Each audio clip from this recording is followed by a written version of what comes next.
Silent గా ఉన్నాను కదా అని నా గురించి ఏది పడితే అది వాక్కండి రోయ్. మౌనంగా ఉన్నవాడి కోపం ఆకలితో ఉన్న సింహ గర్జన కంటే భయంకరంగా ఉంటుంది. తట్టుకోవడం చాలా కష్టం. నా గురించి మీరు 10 మందికి ఏది పడితే అది వాగడం కాదు. ఫోన్ చేయండి, డైరెక్ట్ గా వస్తా. నా గురించి నేనే చెప్పుకుంటా. ఇంట్రడక్షన్ అదిరిపోద్ది. ఓకేనా? ఉన్నన్ని రోజులు సంతోషంగా ఉంటే అదే ఐశ్వర్యం.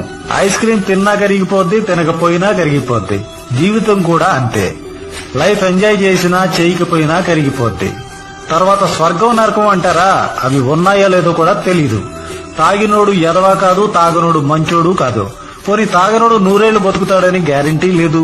ఇక ఫైనల్ గా చెప్పేది ఏంటంటే, టైంకి తినండి, కంటి నిండా నిద్రపోండి, ఎక్కువ ఆలోచించకండి, ఆరోగ్యంగా ఉండడానికి ట్రై చేయండి. కాలం కలిసి రానప్పుడు రామునంతటుడే జంగల్ వట్ల తిరగాల్సి వచ్చింది. పాండవులంతటి వీరులే మారువేషంలో బతకాల్సి వచ్చింది. కాలం కలిసి రానప్పుడు భగవంతుడు అసంటోళ్ళకే బాధలు తప్పలేవు. మనుషుల మనమెంత ఓకే పట్టాలి. ఏదో ఒకరోజు తప్పక మనకు మంచి రోజులు వస్తాయి. గుర్తుపెట్టుకో. సమాజంలో 2 రకాల మనుషులుంటారు. మనం సంపాదిస్తే ఓర్వలేని వారు, మనం ఖాళీగా ఉంటే ఎగతాళి చేసేవారు. కొందరు మనం మంచిగా బతికితే అబ్బా వాళ్ళకేంది అని అంటారు. అదేమీ లేకుంటే చులకనగా చూస్తూ నవ్వుతారు. సంపద శాశ్వతం కాదు, మన జీవితం శాశ్వతం కాదు. శాశ్వతంగా నిలిచేది ఒక్కటే, అది మన మంచితనం. ఎంతటి కష్టాన్నైనా భరించు, ఎంతటి బాధనైనా భరించు, కానీ విలువైన బంధాల వైపు, చులకనగా చూసే బంధాల వైపు కన్నెత్తైనా చూడకు. మనం ఒకరికి నచ్చాలని రూలేం లేదు, నచ్చకపోయినా నష్టమేమీ లేదు. మన సెల్ఫ్ రెస్పెక్ట్ని చంపుకొని బతకాల్సిన అవసరం అంతకన్నా లేదు. మన సుఖాల్లో పట్టుకున్న చేతుల కంటే కష్టాల్లో వదిలిన చేతులే మనకి ఎప్పటికీ గుర్తుండిపోతాయి. ఎప్పుడైనా నువ్వు దేవుడా కష్టాలు రానివ్వకు అని ప్రార్థించుకో. కష్టాలను ఎదుర్కొనే ధైర్యం నాకు ఇవ్వు అని కోరుకో. అర్థమవుతుందా?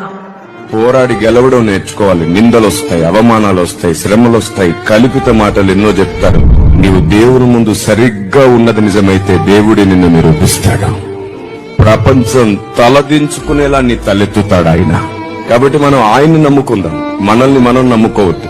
ఒక్క మాట మర్చిపోకండి, నిన్ను నీవు నిరూపించుకోవాలనుకుంటే దేవుడు నిరూపించడు. నిన్ను నీ దేవుడే నిరూపించే వరకు ఓపిక పట్టు.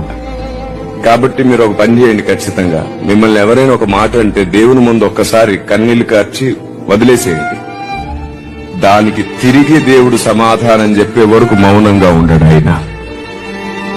యథార్థవంతుల కన్నీటికి దేవుని దగ్గర చాలా విలువ ఉంది. ఏ కుటుంబమైనా, ఏ సమూహమైనా, ఏ దేశమైనా లోపల ఎన్ని కలహాలున్నా ఉన్న సభ్యులంతా ఒకే మాట మీద నిలబడితే దాని బలం బిగించిన పిడికిలిలా చాలా శక్తివంతంగా ఉంటుంది. అలాంటి బలాన్ని ఎదిరించడానికి ఏ శత్రువు ముందుకు రాలేడు. అందుకే అంటారు, ఐకమత్యమే మహాబలం. మన దగ్గర ఏమున్నా ఎంతున్నా ఆకలి వేసినప్పుడు గుప్పెడు మెతుకులు ప్రశాంతంగా తినగలగాలి. మన చుట్టూ ఎవ్వరున్నా ఎంతమంది ఉన్నా మనస్సుకు బాధ కలిగినప్పుడు గుప్పెడు ప్రేమను పంచేవారు వెన్నంటే ఉండాలి. ఆరోగ్యం లేని ఆస్తి అంతస్తులు, ప్రేమలు లేని బంధాలు బంధుత్వాలు ఎంతున్నా ఎన్ని ఉన్నా నిష్ప్రయోజనమే. కన్నీళ్లు పెట్టుకునేలా చేసేవాళ్లు 100ల్లో ఉంటారు, కాని ఆ కన్నీళ్లను తుడిచేవాడు ఒక్కడున్నా చాలు. అదే నిజమైన ధైర్యం, అదే నిజమైన బంధం. ఆ శత్రువులకి అర్థం కావడం లేదు. ఎన్నిసార్లు ఓడిపోయినా నేనిలా సంతోషంగా ఎలా ఉండగలుగుతున్నాను. కాని కుటుంబం కోసం ఓడిపోవడంలో కూడా ఆనందంగా ఉంటుంది నాకు. నా కుటుంబమే నా ధైర్యం, నా సంతోషం, నా సర్వస్వం. కుటుంబం కోసం ఏది చేసినా అది గెలుపే. పొరపాటున నా కుటుంబం జోలికి వచ్చారో ఒక్కొక్కడికి బ్రతకాలన్న ఆశే లేకుండా చేస్తాను. ఇది గుర్తుపెట్టుకో. ఒంట్లో బలముంది, నోరు జోరుంది అని చాలా మంది ఎగిసెగిసి పడుతుంటారు. కానీ వాళ్ళకి అర్థం కాని ఒక విషయం ఏంటంటే, జీవితం అనేది ఎప్పుడు ఒకేలా ఉండదు. సమయాన్ని బట్టి మన నీడే మారిపోతుంది. ఇంకా జీవితం మారడానికి ఎంత టైం పట్టదు. నీ బ్యాడ్ టైం ఎప్పుడైనా రావచ్చు. అందుకే జాగ్రత్తగా నోరు దగ్గర పెట్టుకుని మాట్లాడు. నీ విలువ తెలియని చోట నిన్ను అర్థం చేసుకోని మనుషుల మధ్య నీ ఆత్మగౌరవాన్ని చంపుకొని బతకకు. గుర్తుంచుకో, అడుక్కుంటే దొరికేది ప్రేమ కాదు, అది కేవలం బిచ్చం మాత్రమే. జీవితం నిన్ను ఎంత గట్టిగా కిందకు నెడితే నువ్వు బంతిలా అంత పైకి లేవాలి. ఓడిపోవడం తప్పు కాదు, కానీ ప్రయత్నించకుండా ఆగిపోవడమే పెద్ద తప్పు. నీ కథని నువ్వే మార్చుకో. గుర్తుంచుకో మిత్రమా, నీ ధైర్యమే నీ సైన్యం, నీ నమ్మకమే నీ ఆయుధం. ఒంటరిగా ఉన్నానని భయపడకు, నువ్వు ఒక్కడివి చాలు చరిత్ర మార్చడానికి. జీవితంలో ఓటమి ఎదురైనప్పుడు ఆ ఓటమి నుండి పాఠం నేర్చుకుని మీ విజయానికి బాటగా మార్చుకోవాలి. అంతే తప్ప బాధపడుతూ కూర్చోకూడదు. గుర్తుపెట్టుకోండి, జీవితం అనే యుద్ధంలో ధైర్యాన్ని మించిన ఆయుధం ఇంకొకటి లేదు. మనం ఎంత మంచి వాళ్ళమైనా సరే ఎవరో ఒకరి కథలో మన పాత్ర చెడుగానే ఉంటుంది. సహనంతో ఉండు, సమయమే అన్నింటికీ సమాధానం చెప్తుంది. మనం బాగుంటే చూడాలనుకునే కళ్ళ కన్నా చెడిపోతే చూడాలనుకునే కళ్ళే ఎక్కువ ఉన్నాయి మన చుట్టూ. జాగ్రత్త మిత్రమా, దూరంగా ఉండి చూస్తే ఉప్పు చక్కెర ఒకేలా కనిపిస్తాయి. ఏది గుడ్డిగా నమ్మకు. అమ్మా అని పిలిస్తే పలికే దైవం నేలతల్లి, కాని ఆ తల్లే కరుణించకపోతే ఆ రైతు పరిస్థితి ఏంటో తెలుసా మావా? మనం ఆకలేస్తే అన్నం అడుగుతాం, కానీ ఆ అన్నం పెట్టే రైతన్న ఆకలేస్తే విషం తాగుతున్నాడు. పెట్టుబడి రాక, పండిన పంటకి ధర లేక, అప్పులు వాళ్ళకి మొహం చూపించలేక తను ప్రాణంగా పెంచిన పంట పొలంలోనే ప్రాణాలు వదిలేస్తున్నాడు. 6 కాలం కష్టపడితే ఆఖరికి మిగిలేది కన్నీళ్లేనా? మనం ప్లేట్లో అన్నం వదిలేసే ప్రతిసారి అది ఒక రైతు కష్టమని, ఒక రైతు ప్రాణమని గుర్తు రావాలి. జై జవాన్ అంటాం, జై కిసాన్ అంటాం, కానీ ఆ కిసాన్ బ్రతుకుంటేనే మనం బ్రతుకుతాం. ప్లీజ్ అన్నాన్ని వృధా చేయకండి, రైతన్నని గౌరవించండి.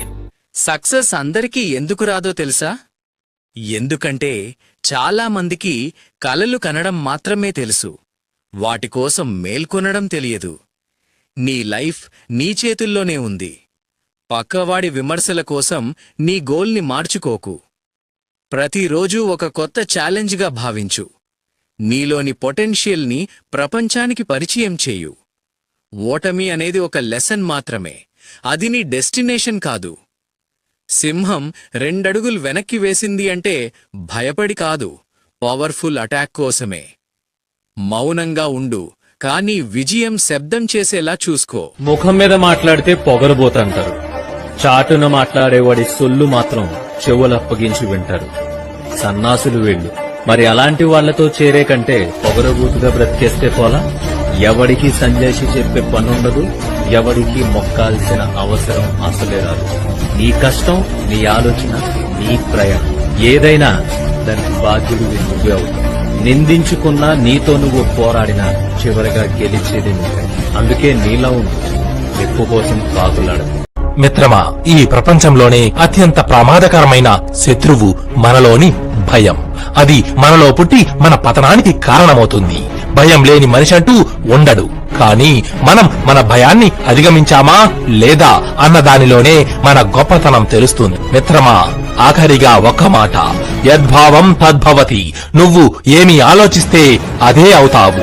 బలహీనుడివని భావిస్తే బలహీనుడిగానే ఉంటావు.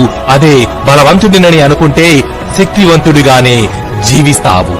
ముఖం మీద మాట్లాడితే పొగరబోతంటారు, చాటున మాట్లాడేవాడి సొల్లు మాత్రం చెవులప్పగించి వింటారు.